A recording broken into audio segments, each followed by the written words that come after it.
Welcome to my channel Pinku Rukmani Nath. তো আশা করি সবাই ভালো আছো, আমিও ভালো আছি। তো আজকে আমি মাংস রান্না করব আর কি। তো মাংসর জন্য আমি সব কিছু রেডি করে দিলাম। আর পেঁয়াজগুলো আমি একটু খুলে নিয়ে এলাম। আর মশলা বাটার জন্য আমি সব কিছু রেডি করে নিলাম, আদা, রসুন, পেঁয়াজ, এইসব মরিচ। তো আমি পাটাতে একটু পিষে নেব। তো একটু পিষে খেতে খুবই টেস্টি লাগে। তো আমি পিষে রেখে দিলাম। তো সব কিছু রেডি করে আমি এখন কড়াই বসিয়ে তেল গরম করার জন্য দিয়ে দিলাম। তেলও গরম হয়ে গেছে আমার। তো আমি আলুটা সবচেয়ে প্রথমে ফ্রাই করে নেব। তো ভালোভাবে সবটা একটা করে আমি ফ্রাই করার জন্য দিলাম।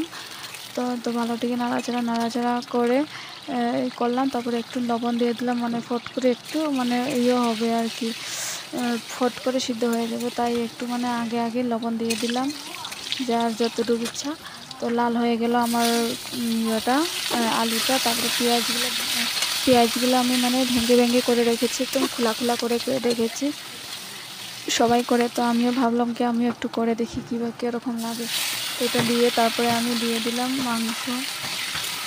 মাংসটা দিয়ে দিলাম। মাংসটা দেওয়ার পরে ভালোভাবে আমি মিশিয়ে দিলাম। তারপর ওই যে বাটা মশলা, এগুলো দেখছো কীভাবে সবুজ সবুজ হয়ে গেছে। আমি কাঁচামরিচ বেটেছি, শুকনো মরিচ বাটলাম না আর কি, কাঁচামরিচ দিয়ে খুবই ভালো লাগে। তো আমি সব হলদি গুঁড়ো, মশলা আর মরিচের গুঁড়ো, জিরের গুঁড়ো সব দিয়ে দিলাম। দিয়ে ভালোটিকে সব মশলাগুলো ভালোটিকে মিশিয়ে দিলাম। দেখো বন্ধুরা, কালারটা মশলা দেওয়ার পরে খুবই সুন্দর হয়ে গেল কালারটা।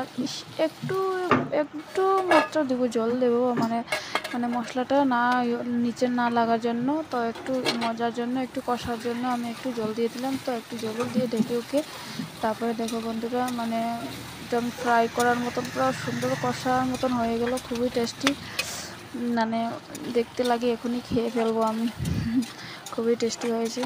তো আমি একটু ভালোভাবে সাঁতলাচ্ছি আর কি। ভালোভাবে না মজলে মশলা কাঁচা মশলা গন্ধ করবে, তাই একটু ভালোভাবে নাড়াচাড়া করছি আর কি। তো সব কিছু করে তারপরে আমি দিয়ে দিলাম জল।